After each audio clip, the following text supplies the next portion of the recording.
Hello guys and welcome to the 10th video of the HTML tutorial series. Well, in this video we're going to talk about colors, which colors are ready, which colors we can create and how we can create them. There are several ready colors, but when it comes to which colors you can create literally any color that you can actually see with a 24-bit depth. So without anything further to do, let's go ahead and change this one, which I forgot in the last video. Colors. I know how to use colors. Refresh. Here we are. And let's delete all that stuff that we do not need. Okay, this is great. Now, let's say that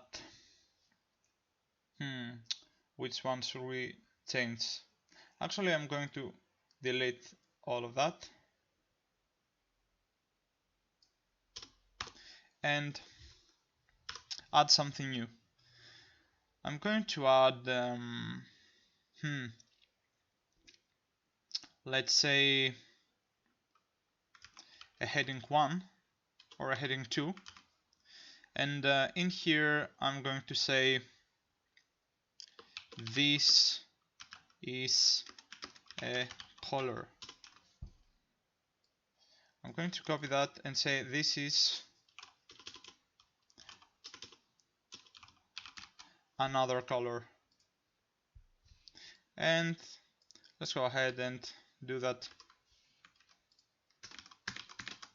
3 more times and save. Great. What I'm going to do now is set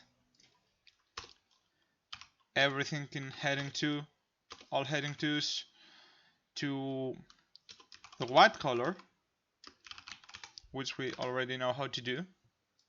It's not visible, of course, in a white background. And I'm going to change these one by one. I'm going to be using IDs to do that. So let's say ID equals C1 from color 1. And let's copy this, and then we're going to change the numbers 2, 3, 4, 5. Okay, so let's go here, type C1 and give it a background color. Now let's start talking about colors. As you already know, there are built-in colors in HTML, and there are quite some of them. For example, let's say actually we want background color. Let's say we want Dodger blue. If we save and refresh, it's going to be displayed here. It's very similar to the color we use to mark text. Now let's say we do not want that, we want some other color. Let's go for violet. Let's save this, refresh, and here is violet. You can do the same thing as many times as you want for as many built-in colors there are.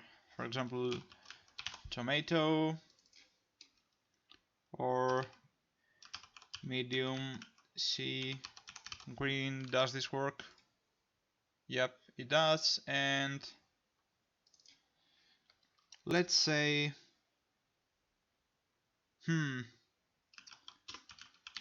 slate blue. Save, and here we are. This is more purplish than blue, or at least that's how it looks to me. So this is how you set built-in colors to whatever you want. now we set building colors to the background of some heading 2s. But let's say that we do not like any of the building colors. We want to create our own. Well, as you probably already know, each color is displayed on a screen using the 3 basic colors. Alright? So we can use the RGB color model to create any color we want. What we need is a value from 0 to 255 for each one of the basic colors, and we can get a brand new color. All you have to do is type RGB, and in here say, for example, I want 20 out of 255 for green, I want 192 for red, sorry, for 20 for red, 192 for green, and 64 for blue. Okay, if we now, if we save this and refresh, what we get is this color right here. This is another color, and I do believe we should set this right here. Okay, so this is RGB 20, 192, 64, and this is Dodger Blue.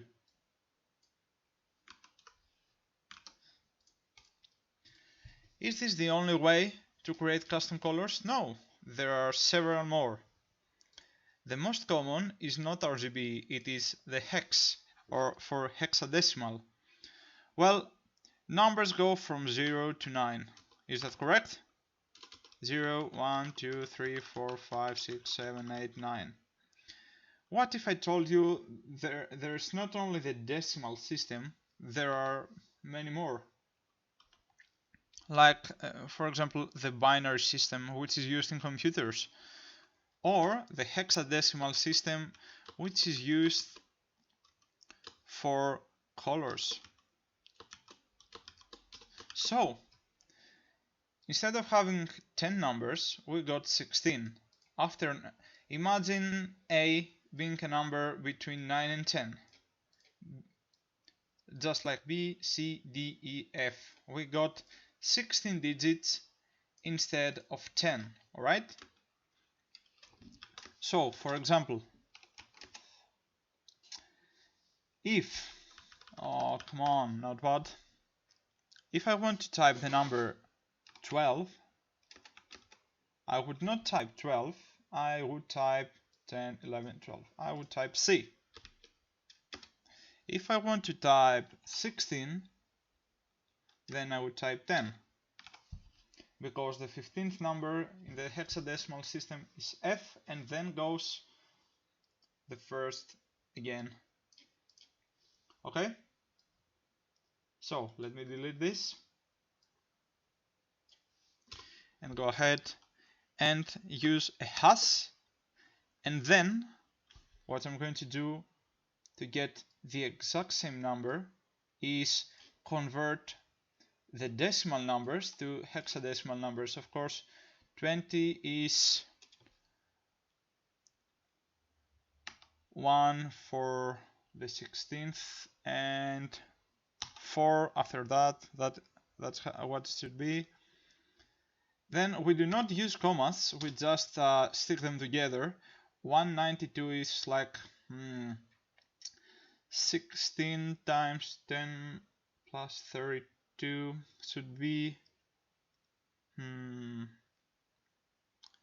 like 12 or something. Okay, it's 16, 10. I'm just gonna go ahead and use an RGB to hexadecimal converter. Okay, we got 20, 192, and 64.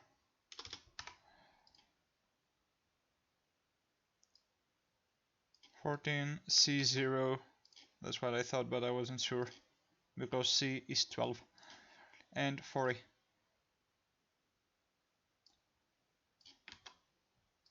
Of course, using a hash. So 20 decimal is 14, hexadecimal 192 decimal is C0 hexadecimal, and 64 decimal is 40 hexadecimal.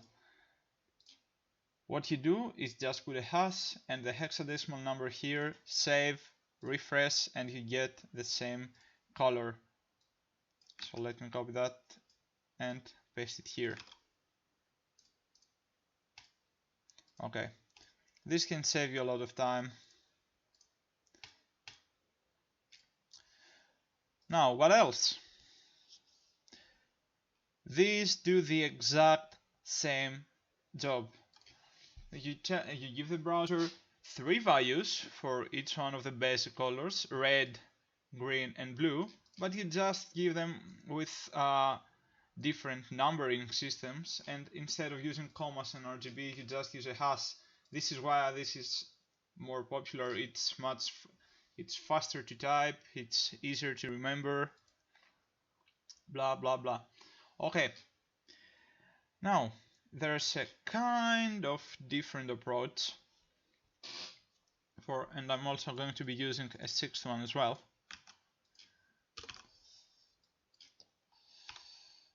So let's copy that once more. C6, perfect. Well, what if I told you that you can there's a color circle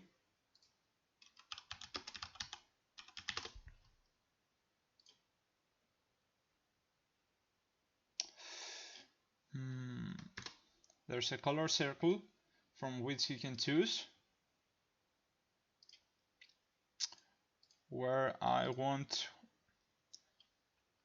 1 to 360. Come on.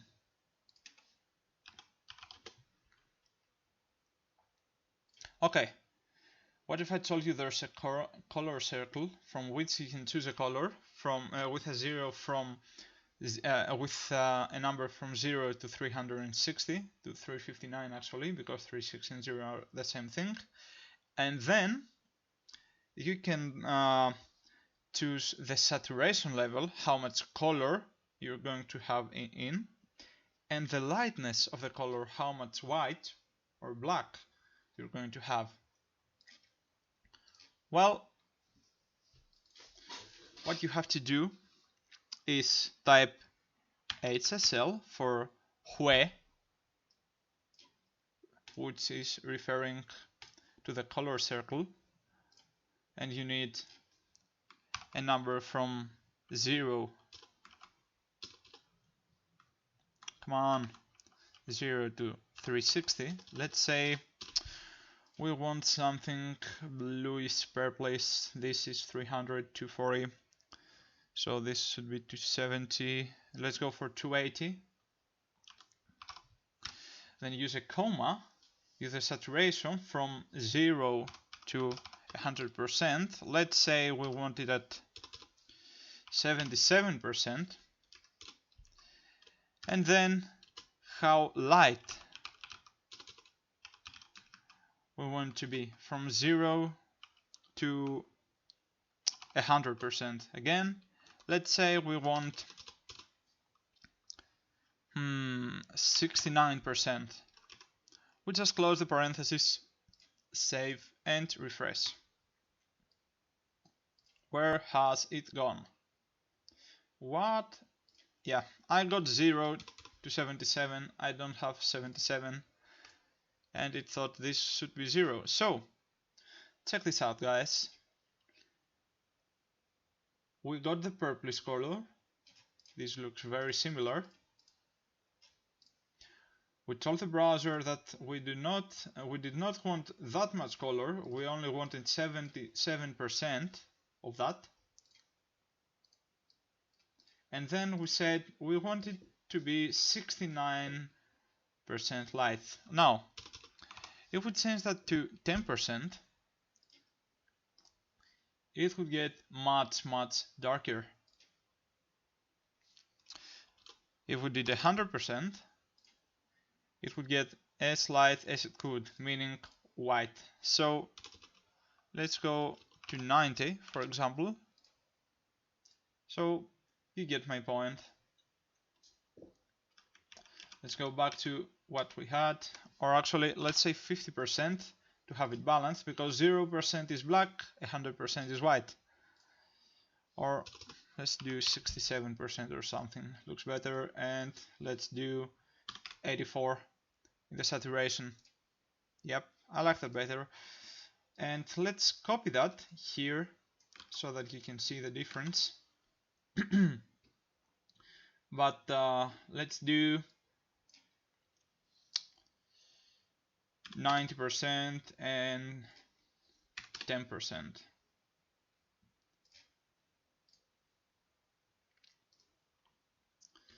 And let's go in here and change the text so that you can see which one is which.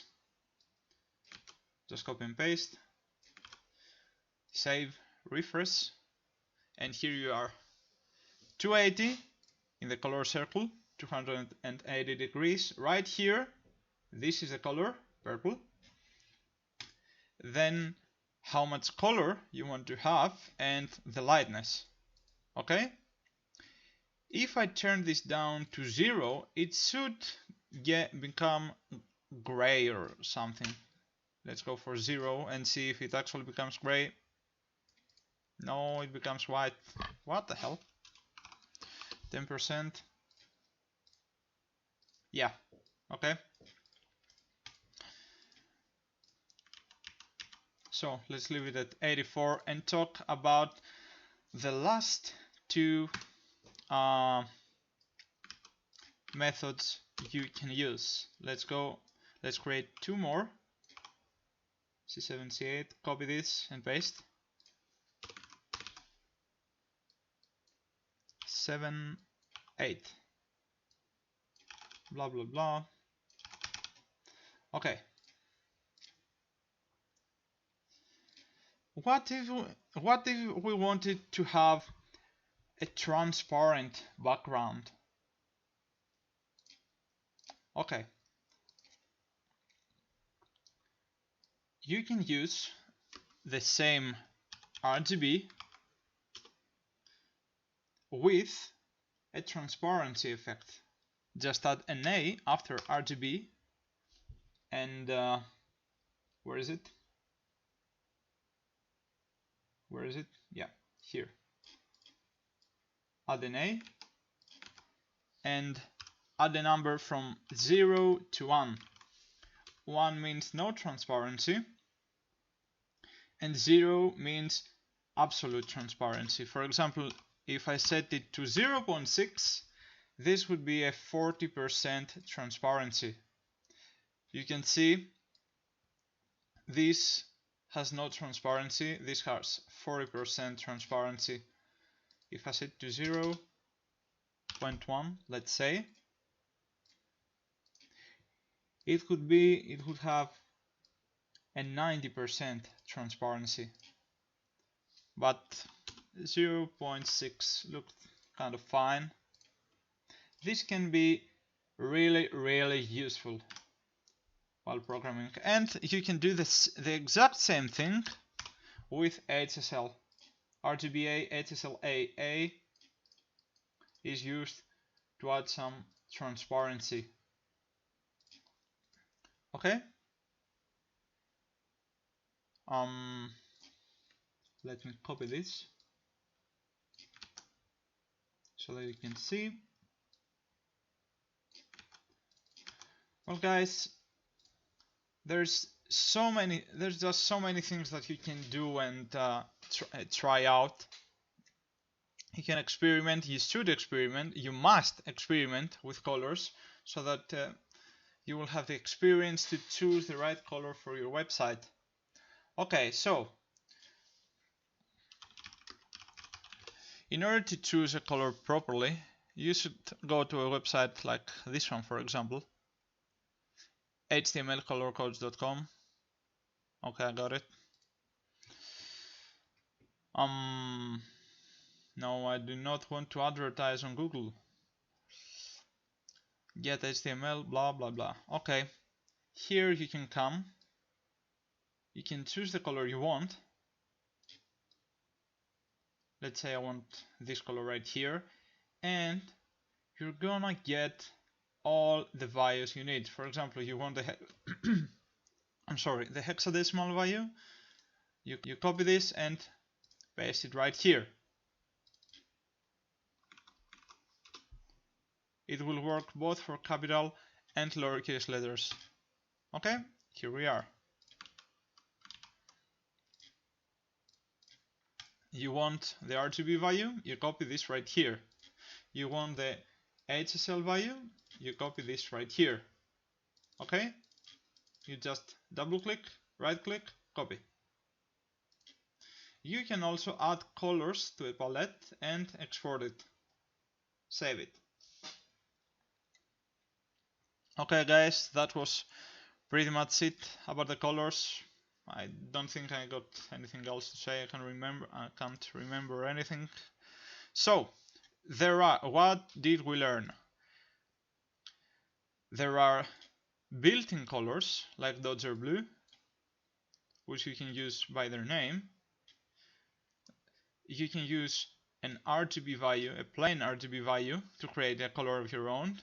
You can use a hexadecimal value to create a color of your own. Same with hue, saturation, and lightness. Okay, we got 3 in a row to see the difference between the lightness, among the lightness, sorry. Then you can use RGB with transparency, which is just an RGB code with a number from 0 to 1. 0 means absolute transparency, you will not be able to see a thing. 1 means no transparency, you will not be able to see through that. And the exact same thing with hue, saturation, lightness. You can add a number from 0 to 1 and have transparency. So, thank you so much guys for watching. Don't forget to subscribe and see you in the next video.